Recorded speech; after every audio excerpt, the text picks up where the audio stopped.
In the 1700s, the Dutch would kill to protect their monopoly on nutmeg, until one daring Frenchman outsmarted them. If you'd brave Dutch patrols for fortune, subscribe for more wild tales of history's greatest heists, and share this with someone who loves a dangerous underdog. My palms were slick against the worn teak rail, not from the Moluccas' humidity, but from the Dutch frigate Valk anchored barely a league off our starboard bow. My name is Pierre Poivre, botanist, former missionary, and tonight, smuggler. The Dutch East India Company held nutmeg and cloves in a stranglehold, their monopoly enforced by blood and iron on these forbidden islands. One seedling could be worth more than gold.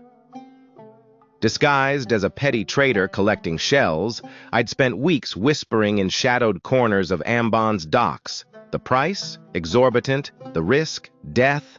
But French ambition and my own obsession demanded it. Finally, contact. A desperate family, descendants of clove growers displaced by Dutch brutality, willing to defy the company for a chance at freedom beyond their reach. The rendezvous was a nightmare. A moonless cove, the stench of damp earth and fear thick in the air. Silhouettes emerged from the jungle, moving like ghosts. No words, only the frantic transfer of burlap sacks, heavy with damp earth clinging to precious roots. My heart hammered against my ribs as rough hands passed me not just seeds, but living, fragile nutmeg and clove saplings, their leaves brushing my face like stolen secrets. Back aboard my ostensibly innocent schooner, L'Espérance, the real terror began. The Dutch patrol boats were relentless. I hid the botanical contraband in false-bottomed crates meant for specimen shells, the pungent scent of cloves masked by layers of salted fish.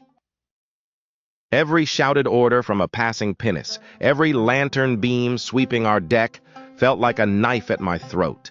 Days stretched into an agony of feigned nonchalance. We slipped through the net. Weeks later, sweating under the Indian Ocean sun near Mauritius, I watched those stolen saplings take root in French soil. The Dutch monopoly, built on violence and guarded by warships, was breached not by cannon, but by stealth and desperate hands in a jungle night. Our plantations flourished.